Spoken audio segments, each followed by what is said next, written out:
In the shadows where truth and tales intertwine, we find the thrilling, the chilling, the downright spine-tingling.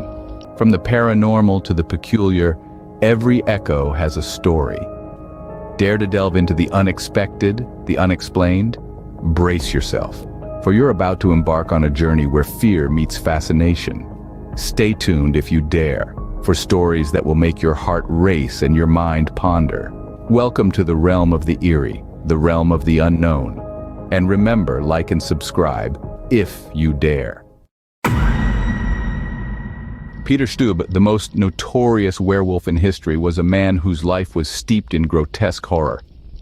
Born in the 16th century in the town of Bedburg, Germany, Stubbe's tale is as chilling as it is gruesome. From an early age, he was drawn to the darker side of life, exhibiting a propensity for malice and malevolence that would shape his future. His wicked inclinations led him down a path few dare to tread.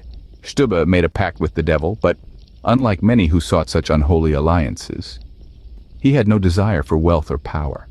His only request was the ability to unleash his cruelty in the form of a beast, to maim and kill as he pleased.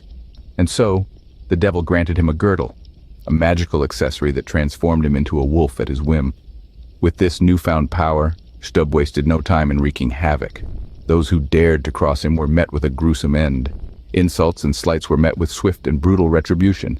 As a ravening wolf, he would tear at their throats, rip apart their bodies, and relish in their terror as their lives slipped away. His taste for blood was not limited to those who had wronged him. As his thirst for violence grew, so did his list of victims.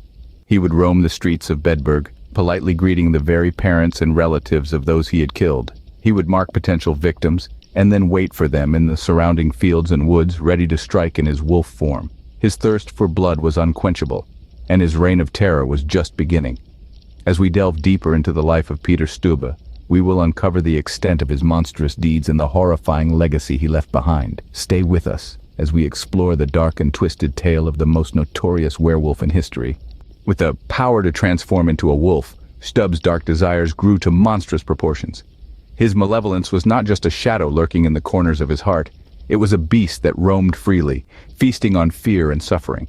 This was a man who, under the guise of a wolf, would tear the life out of anyone who crossed his path. He was not a selective predator. No, Stubbe was a monster, indiscriminate in his murders, ruthless in his pursuit of his gruesome satisfaction. He would hungrily seek out his victims, his desire for blood growing with every passing moment. Yet Stubbe's reign of terror was not confined to the bloody fields and shadowy woods. He would walk the cobbled streets of Bedburg, a wolf in sheep's clothing, his chilling smile hiding the monstrous truth. Courteously, he would greet the relatives of those he had slain, their innocent faces oblivious to the horror that stood before them. His method of identifying his next victims was as cunning as it was cruel. He would observe, silently marking those who caught his eye. He would wait, hiding in the shadows until the time was right.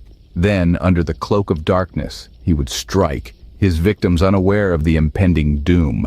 But his hunger was not just for blood. Stubbe craved the thrill of the chase, the satisfaction of the kill. He boasted of his speed, his agility, his ability to outrun even the fastest of greyhounds. No one was safe from his wrath, not even the district's swiftest athletes. His taste for blood had turned him into a savage beast, prowling the streets of Bedburg. Stubbe had become more than a man. He was a wolf, a predator, a harbinger of death. His reign of terror was a chilling reminder of the darkness that can lurk within the hearts of men, a darkness that, once unleashed, can consume everything in its path. Stubbe's wickedness knew no bounds, and his crimes included acts of unimaginable horror.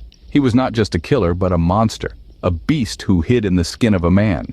His list of victims was as long as it was tragic, including 13 children and 2 pregnant women. His methods were as gruesome as they were brutal, tearing the children from their mothers' wombs and feasting on their tiny hearts. Even the most hardened of souls would shudder at such a thought. But his bloodlust was not limited to strangers.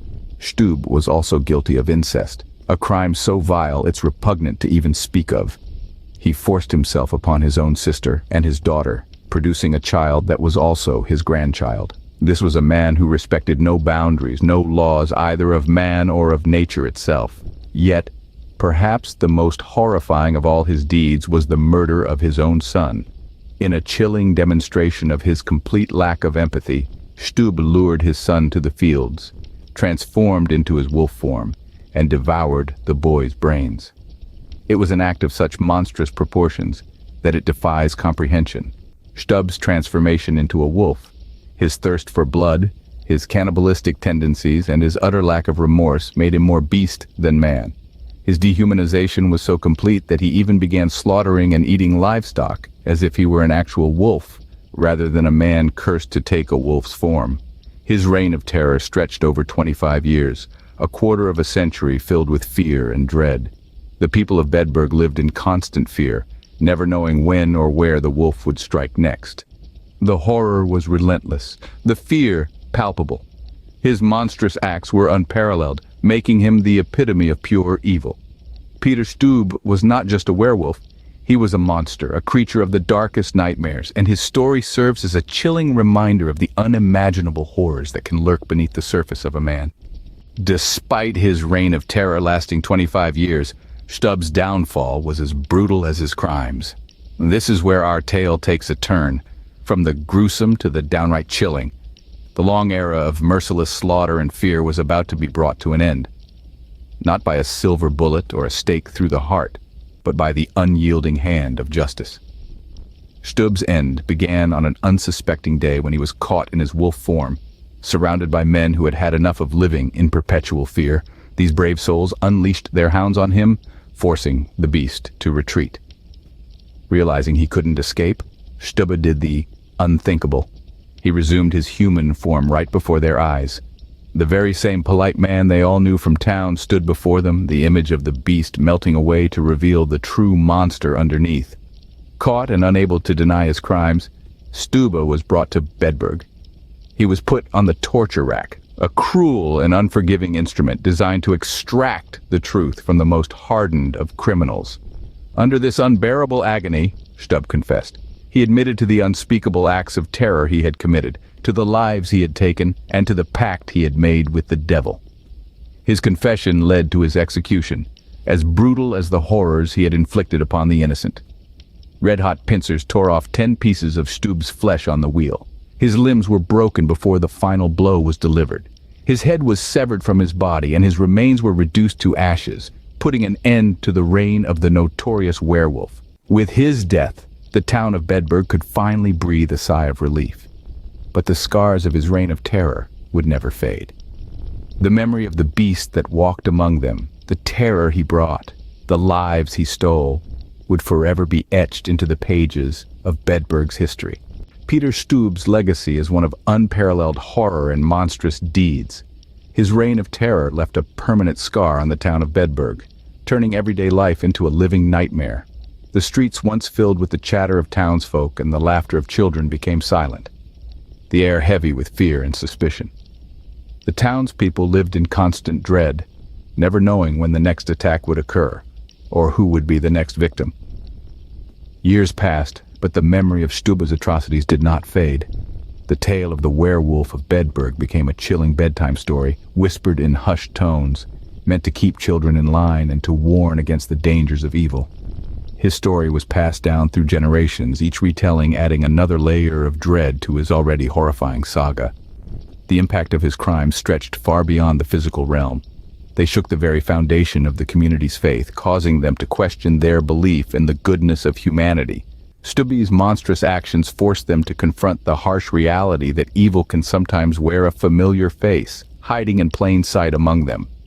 In the aftermath of Stubbe's reign of terror, the people of Bedburg were left to grapple with the knowledge that one of their own had been capable of such unspeakable evil. Life slowly returned to normal, but the memory of Stubbe's atrocities lingered like a dark shadow over the town, a constant reminder of the horrors they had endured. His story has since been etched into the annals of history as one of the most chilling tales of the supernatural.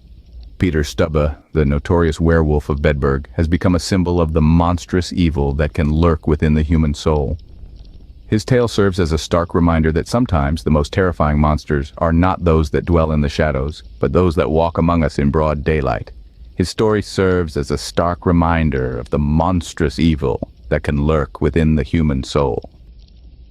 And so, our tale of the Campfire Horrors comes to an end. Until next time, sleep tight. Before we part ways, dear viewers, remember to stay vigilant. The Campfire Horrors may have been extinguished for now, but the embers of the unknown always remain. As you lay down to sleep tonight, don't forget the lessons from our tale. Safety is but a fleeting moment in a world of unseen. So, if you've enjoyed this journey into the abyss, don't forget to ring that bell and smash that like button. Do it before the thing under your bed decides to pay you a visit. Oh, and keep those night lights on. You never know what might be lurking in the dark. Thank you for embarking on this terrifying adventure with us. Until our paths cross again in another tale of the unknown. Goodbye and sweet dreams, if you can.